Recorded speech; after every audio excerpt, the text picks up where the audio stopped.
গ্রামের নাম কালীবাস। চারদিকে গভীর বনের ঘেরা সেই গ্রামটা সন্ধ্যা হলেই অদ্ভুত নীরবে ঢেকে যেত। গ্রামের প্রবীণ লোকেরা বলতো বনের ভেতরে একটা পুরনো পুড়ে যাওয়া বাড়ি আছে। রাত নামলে সে বাড়িটা নাকি আলো জ্বলে ওঠে। কেউ সেখানে যেত না। রুদ্র ছিল শহর থেকে আসা একজন স্কুল শিক্ষক। চাকরি সূত্রে নতুন গ্রামে থাকার ব্যবস্থা করে দিয়েছিল স্কুল কর্তৃপক্ষ। গ্রামের লোকদের সতর্কবার্তা শুনে প্রথম প্রথম সে হেসে উড়িয়ে দিত। ভূতটুক বলে কিছু নেই, সে বলেই দিত।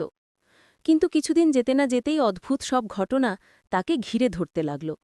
একদিন রাতে পড়ার খাতা নিয়ে বসে আছে রুদ্র।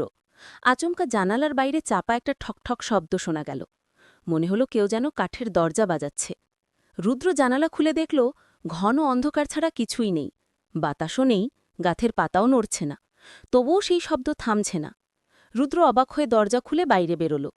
শব্দটা মিলিয়ে গেল, যেন কেউ ফিসফিস করে হেসে অন্ধকারে সরে গেল।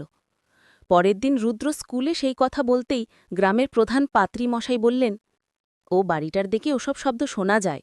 রাত হলে কেউ ওদিকে যাস না মাস্টার মশাই। রুদ্র হেসে বলল, ভয়ের কিছু নেই, আমি নিজেই দেখে আসব। পাত্রী মশাই কেবল দুঃখভরা চোখে বললেন,